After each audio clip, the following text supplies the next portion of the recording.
थेट रणांगणावरील घमासान युद्ध, सैन्य दलांमध्ये संवाद कसा साधला जातो, कुठली माध्यमं त्यासाठी वापरली जातात.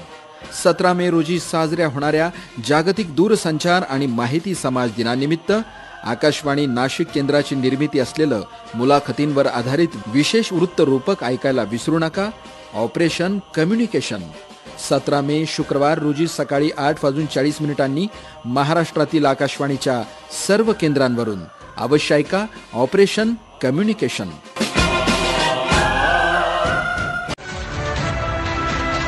प्रसारित करत आहोत 17 मे या जागतिक दूरसंचार आणि माहिती समाज दिनानिमित्त मुलाखतींवर आधारित वृत्तरूपक. Operation communication. संहिता लेखन भावेश ब्राह्मणकर. निवेदन अश्विनी पवार. ध्वनी संकलन आणि निर्मिती सहाय्य मधुरा गोरे आणि सादर करते शैलेश माळोदे. तर ऐकूयात वृत्तरूपक ऑपरेशन कम्युनिकेशन.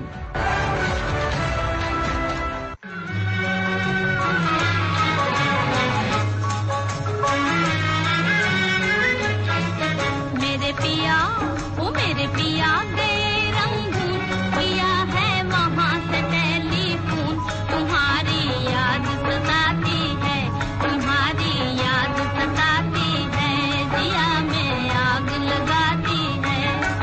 मेरे पिया गए रंगून, पिया है वहाँ से टेलीफोन, तुम्हारी याद सताती है, तुम्हारी याद सताती है, दिया में आग लगाती है. टेलिफोनच्या शोधानं आपल्या सर्वांचं जीवनच बदलून गेलंय नाही. एका प्रेमिकेला तिच्या प्रियकरानं थेट ब्रह्मदेशातून फोन केल्यानं तिची झालेली अवस्था सांगणारं हे गीत आहे. टेलिफोनसारख्या दूरसंचार माध्यमानं मानवी जीवनाला गती प्राप्त झाली. विकासाच्या वाटेवर एक शक्तिशाली माध्यम म्हणून आपण टेलिफोन आणि मोबाईलकडे पाहतो. आज हे सर्व आठवण्याचं कारण म्हणजे 17 मे हा दिवस जागतिक दूरसंचार आणि माहिती समाज दिन म्हणून साजरा केला जातो. मार्च 2006 मध्ये संयुक्त राष्ट्राच्या महासभेने 17 मे ही तारीख जागतिक दूरसंचार दिन म्हणून घोषित केली. तेव्हापासून हा दिवस मोठ्या उत्साहात आणि विविध उपक्रमांनी साजरा केला जातो. सोशल मीडिया, AI अर्थातच आर्टिफिशियल इंटेलिजन्स म्हणजेच कृत्रिम बुद्धिमत्तेसारख्या अत्याधुनिक माध्यमांनी दूरसंचारात आमूलाग्र बदल घडवला आहे. खरं तर दूरसंचार क्षेत्रामुळे संपूर्ण जगातील संवाद आणि त्यांचं माध्यमच बदललं आहे. ते केवळ संवाद आणि विचारांच्या देवाणघेवाणीचं माध्यम राहिलेलं नाही. इंटरनेटचा वापर सर्वप्रथम संरक्षण क्षेत्रासाठीच करण्यात आला. त्यानंतर इंटरनेट हे सर्वसामान्यांसाठी खुलं करण्यात आलं आणि आता तर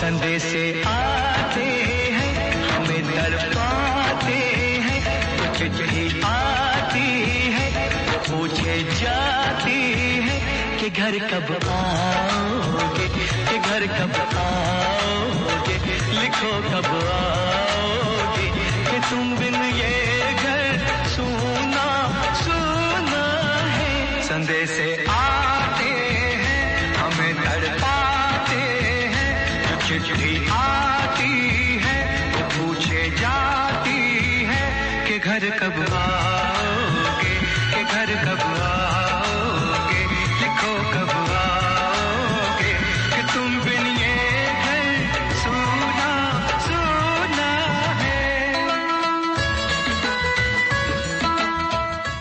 बॉर्डर चित्रपटातलं हे गाणं ऐकून आपणही जणू सीमेवरच पोहोचलो. जवानांच्या भावविश्वाचा वेध घेणारं हे गाणं खूप काही सांगून जातं. सैन्यातील जवान, कुटुंबियांसोबत त्यांची असलेली नाळ, त्यांचे अनुभव, आठवणी आणि पत्र हाती पडताच त्यांच्या जीवाची होणारी घालमेल, हे सारंच आपल्या डोळ्यासमोरून तरळून जातं. साधं सिनेमाचं चित्रीकरण आपल्याला एवढं प्रभावित करून जातं, तर मग प्रतिमेहून उत्कट असं वास्तव काय आणि कसं, आणि हे वास्तव आपल्याला एका वेगळ्याच दुनियेत घेऊन जाईल, नाही का?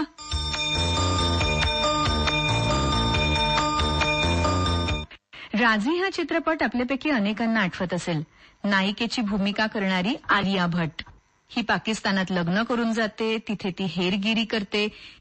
तेथील माहिती ती अँटिना, टेलिफोन आणि सांकेतिक शब्दांच्या माध्यमातून भारतीय सैन्याला पुरवते. चित्रपटाप्रमाणेच प्रत्यक्षातही सैन्याचं काम कसं चालतं सांगतायत जवळपास 4 दशकांचा अनुभव असलेले निवृत्त लेफ्टनंट जनरल मिलिंद भुर्के.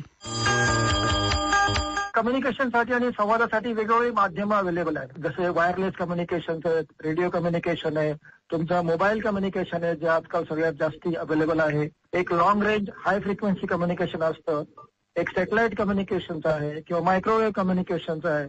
त्यात तुमचं फायबर ज्याला म्हणतो ऑप्टिकल फायबर बेस्ड नेटवर्क कम्युनिकेशनचं आहे. वेगवेगळ्या प्रकारचे माध्यमं जी आहेत कम्युनिकेशनची ती सगळी भारतीय सैन्यामध्ये वापरलेली जातात. युद्धाच्या मेन वेळी आपल्याकडे अल्टरनेट किंवा कुठली ना कुठली तरी एक संस्था अशी असू पाहिजे की जी कार्यरत आहे, म्हणून असल्या वेगवेगळ्या वापरल्या जातात. पीस टाइम आपण ज्याला म्हणतो, जशी आता सध्याची परिस्थिती आहे तेव्हा सगळे कम्युनिकेशन जसे आता बाहेर पण आहेत तसेच ऑप्टिकल फायबर मध्ये असतात. आणि याच्यासाठी एक कम्प्लीट भारतामध्ये आर्मीचं स्वतःच एक नेटवर्क आहे आणि त्या नेटवर्कवरचे डेटा सेंटर्स, सगळी स्विचिंग सेंटर्स हे सगळे भारतीय सैन्याचे असतात. असे वेगळे असण्याची जरूर हे आहे, कारण सगळ्यात महत्वाची बाब आहे सिक्युरिटी किंवा सेफ्टी. युद्धामध्ये शत्रू काय करतो हे तुम्हाला त्याच्या संभाषणावरनं कळतं आणि त्यामुळे आपले संवाद त्यांना कळू नयेत, म्हणून आपल्याला सिक्युरिटी आणि सेफ्टीची खूप काळजी घ्यावी लागते. जर कोणी रडारनी शत्रूचं विमान किंवा ड्रोन वगैरे बघितला, त्या विमानाची जागा, कुठे चाललंय ते ही सगळी माहिती त्या तोफगोळ्याला देणे किंवा आपल्या मिसाईल्सला देणे आणि ते मिसाईल्स त्याला डिस्ट्रॉय करतात. अशी प्रकारची ज्याला आर्मीच्या भाषेमध्ये रिसिव्हर टू शूटर असं म्हणतात, म्हणजे ज्याने त्याला बघितलंय आणि त्याला मारणारी जी संस्था आहे, या दोघांना जोडून हे कसं द्यायचं हे कम्युनिकेशन सिस्टमचं एक महत्वाचं काम. काळाप्रमाणेच आपलं लष्कर आणि सुरक्षा दलही बदलत आहेत. त्यामुळेच आजच्या आधुनिक काळाचे अपत्य असलेली कृत्रिम बुद्धिमत्तेचाही अतिशय प्रभावीपणे वापर केला जातो आहे. तो कसा आणि त्याचे फायदे कसे आहेत याविषयी सांगत आहेत निवृत्त लेफ्टनंट जनरल मिलिंद भुर्के. आपल्या भारतीय सैन्यात हे काम करण्यासाठी कम्युनिकेशन्स म्हणा खास एक असा दल आहे ज्याला कोर ऑफ सिग्नल्स म्हणतात. या कोर ऑफ सिग्नल्सचं एक सेंटर आहे, त्याचं नाव आहे military college of telecommunication engineering किंवा MCT. हे इंदोर इथे माऊ इथे स्थित आहे. या ठिकाणी या सगळ्या मिलिटरी आर्टिफिशियल इंटेलिजन्सचं काम, मशीन लर्निंगचं काम, रोबोटिक्सचा वापर, रिमोट कंट्रोलने ड्रोन चालवणे, या सिस्टम्स तिथे डेव्हलप केले जातात.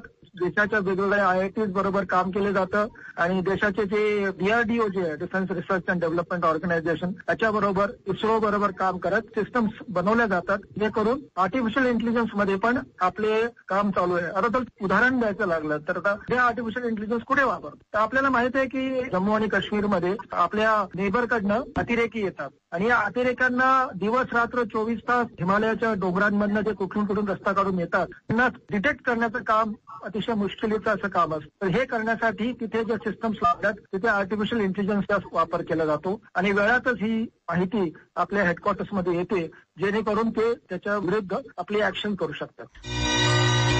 भारताला तब्बल 7,516 किलोमीटर लांबीचा समुद्र किनारा लाभला आहे. अरबी समुद्र, बंगालचा उपसागर आणि हिंद महासागरानं भारताच्या 3 सीमा वेढलेल्या आहेत. शिवाय संपूर्ण जगाचा समुद्री व्यापार हा भारतीय हद्दीतील सागरातूनच होतो. त्यामुळे भारतीय नौदलाला डोळ्यात तेल घालून आपली जबाबदारी पार पाडावी लागते. बंदरावरून समुद्रातील जहाजांशी संवाद कसा साधला जातो? समुद्री चाचे किंवा डाकू आढळून आले तर त्याची माहिती भारतातील नौदल कार्यालयाला कशी दिली जाते याविषयी सांगत आहेत नौदलाचे निवृत्त व्हाईस ॲडमिरल सुनील भोकरे. नेव्हीमध्ये एक म्हण आहे, no use of modern weapons, torpedoes, bombs, hi-tech equipment if communication doesn't work. आणि कम्युनिकेशनचं लिटरल डेफिनेशन काय आहे? मी तुम्हाला काही निरोप दिला, तो तुम्हाला जर का करेक्ट समजला, तुम्ही मला त्याचा फीडबॅक दिला, तर that is called good communication. आणि त्यासाठी सगळ्या फील्डमध्ये तुम्ही आर्मी घ्या, नेव्ही घ्या, एअरफोर्स घ्या, communication plays a big role. आणि त्यामध्ये खूप चेंजेस झालेत. आम्हाला आठवतं आम्ही ज्यावेळेला समुद्रात जायचो, जहाजांना जर का HF काम करत नसेल किंवा MF काम करत नसेल, तर आम्ही झेंड्यांनी मेसेज द्यायचो. त्याला आम्ही सीमाफोर म्हणतात. पण नंतर जसं प्रोग्रेस झाला, सॅटेलाइट्स आलेत, वायरलेस कम्युनिकेशन आलेत, अंडर वॉटर कम्युनिकेशन आलेत. Communication is a very predictable thing, ज्याच्यावरती ॲटमॉस्फेरिक इम्पॅक्ट असतो, पॉवर आउटपुटचा इम्पॅक्ट असतो. आणि त्यामध्ये मग लेटेस्ट टेक्नॉलॉजी जी AIचा खूप मोठा रोल होतो. आणि जर का नौसेना म्हटलं तर आम्हाला विविध प्रकारचं कम्युनिकेशन लागतं. तुम्हाला बंदरातून जहाजांना इन्स्ट्रक्शन द्यावे लागतात, त्याला आम्ही शोर टू शिप कम्युनिकेशन म्हणतो. तसंच जहाजावरनं बंदरात कम्युनिकेशन करावं लागतं. Communication actually can shape the battlefield. जर का आम्ही हजारो मैल दूर समुद्रात व्यापार एक्सरसाइज करतोय आणि आम्हाला जर का काही आढळलं किंवा आम्हाला काही दिसलं which is noticed which is not friendly to our nation, can immediately communicate from ship to shore. बऱ्याच नेव्हीचे विमानं बंदरातून बाहेर ऑपरेट करतात समुद्रात, आणि मग त्यांचा कंट्रोल जहाजाला दिला जातो जे हजारो मैल दूर आहे. आणि मग ते जहाज शिप टू एअरक्राफ्ट कम्युनिकेशन करतं. 19व्या शतकातील फ्रेंच विज्ञान लेखक जूल्स वर्न यांच्या 20,000 लीग्स अंडर द सी या कादंबरीतील नायक कॅप्टन नेमोच्या पाणबुडीचं अत्याधुनिक रूप आता स्ट्रॅटेजिकदृष्ट्या सर्व नौदलांसाठी अत्यावश्यक ठरतंय. पाणबुडीच्या डिझाईन्स आणि संवाद प्रणालीमध्ये जे विविध बदल आणि एकूणच क्रियान्वयन खूपच आव्हानात्मक असतं. मग ती पाणबुडी अण्वस्त्रधारी असेल तर? याविषयी निवृत्त व्हाईस ॲडमिरल सुनील भोकरे. पाणबुड्यांचं कम्युनिकेशन अतिशय अवघड आहे, कारण की सायन्स किंवा technology knows electromagnetic waves cannot propagate under water. फक्त काही ठराविक अंतरापर्यंत जाऊ शकतात, that too very low frequency. त्यामुळे आपल्याकडे VLFचं खूप मोठं स्टेशन आहे तामिळनाडूमध्ये, आणि कारण त्याला खूप मोठ्या अँटेना लागतात. World has got challenges in communicating with the submarine, कारण की आम्हाला माहित नाही पाणबुडी पाण्यावरती आहे की नाही, कधी तिचं एरियल वरती इलेक्ट्रोमॅग्नेटिक कम्युनिकेशन कॅप्चर करण्यासाठी.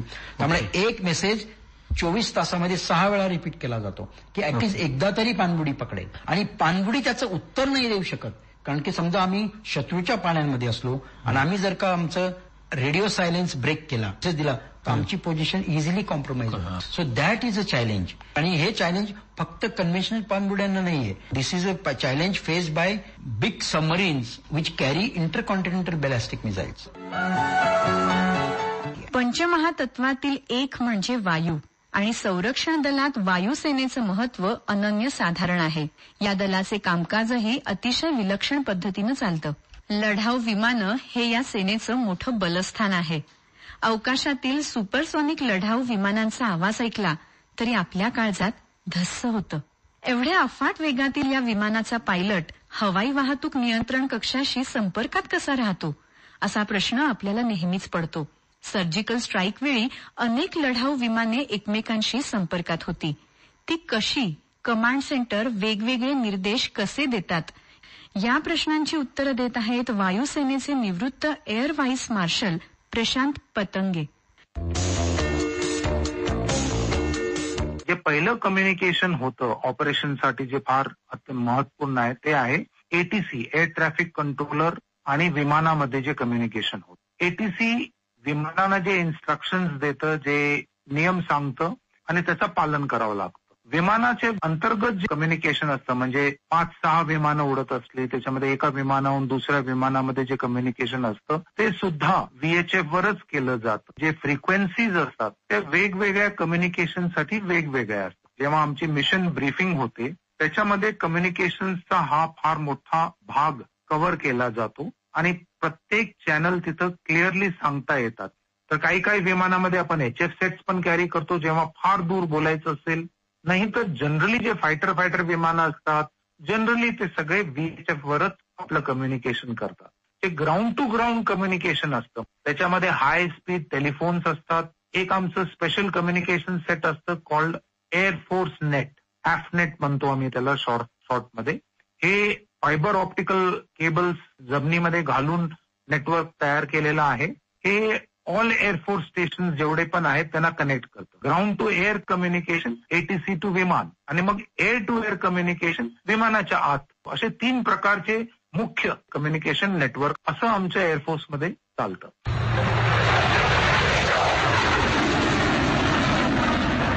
लष्कर आणि नौदलापेक्षा हवाई दल हे संवादाच्या बाबतीत अतिशय आधुनिक आणि आक्रमक आहे. याविषयी सांगत आहेत air vice marshal Prashant Patange. Air force जे असतं ते आर्मी आणि नेव्हीच्या कम्पॅरेटिव्हली फार फास्ट ऑपरेशन्स असतात आमचे. जे डिसिजन्स घ्यावे लागतात ते सुद्धा आम्हाला फार लवकर घ्यावे लागतात आणि खालच्या लोकांना सांगायचं ते पण आपल्याला फार फास्ट करायचं. तर ह्या सगळ्यांसाठी जे कम्युनिकेशन असतं ते अत्यंत महत्वपूर्ण आहे. तुमच्याकडे चांगलं कम्युनिकेशन असलं तर तुम्ही पटापट इनपुट्स घेऊन त्याच्यावर आपलं डिसिजन घेऊन आपल्या खालच्या लोकांना एक्झिक्यूट करायला, ते काम करायला सांगू शकता. अरुणाचल प्रदेशातील बुमला इथं भारत चीन सीमेवरील चेकपोस्टवर एक वेगळेपण सर्वांनाच पाहायला मिळतं. ते म्हणजे भारत आणि चीन यांच्यात असलेली हॉटलाईन. याद्वारे दोन्ही देशांचे सैनिक एकमेकांच्या संपर्कात असतात. दररोज सकाळी आणि रात्री गुड मॉर्निंग आणि गुड नाईट अशा शुभेच्छा ते एकमेकांना देतात. तसंच आपल्या हद्दीत एखादी गाय, बकरी किंवा व्यक्ती आले तर शेजारी देशाला हॉटलाईनद्वारे त्वरित कळवलं जातं. आजच्या जागतिक दूरसंचार आणि माहिती समाज दिनानिमित्तानं संरक्षण दलातील संवाद प्रक्रिया आपण माहिती करून घेतली. Telephone, mobile, internet, satellite phone, radio, wifi, hotline अशा विविध प्रकारच्या माध्यमांद्वारे संरक्षण दलातील दूरसंचार जाळं अतिशय घट्टपणे विणलं गेलंय. कृत्रिम बुद्धिमत्तेसारख्या आयुधांनी संरक्षण दलं अधिकाधिक सक्षम होत आहेत. वतन वतन मेरे आबाद रहे तू, वतन वतन मेरे आबाद रहे तू, मैं जहाँ रहूं जहाँ में याद रहे तू, मैं जहाँ रहूं जहाँ में याद रहे तू, ऐ वतन मेरे वतन, ऐ वतन मेरे वतन.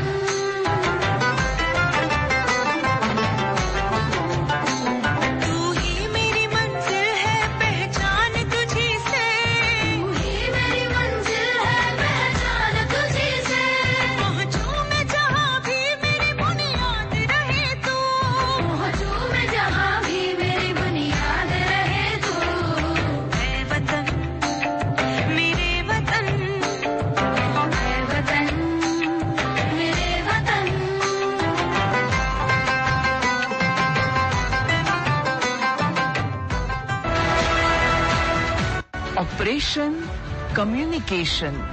आत्ताच आपण ऐकलं जागतिक दूरसंचार आणि माहिती समाज दिनानिमित्त मुलाखतींवर आधारित वृत्तरूपक. संहिता लेखन भावेश ब्राह्मणकर. निवेदन अश्विनी पवार. ध्वनी संकलन आणि निर्मिती सहाय्य मधुरा गोरे आणि सादरकर्ते शैलेश माळुदे. ही आकाशवाणी नाशिक केंद्राची निर्मिती होती.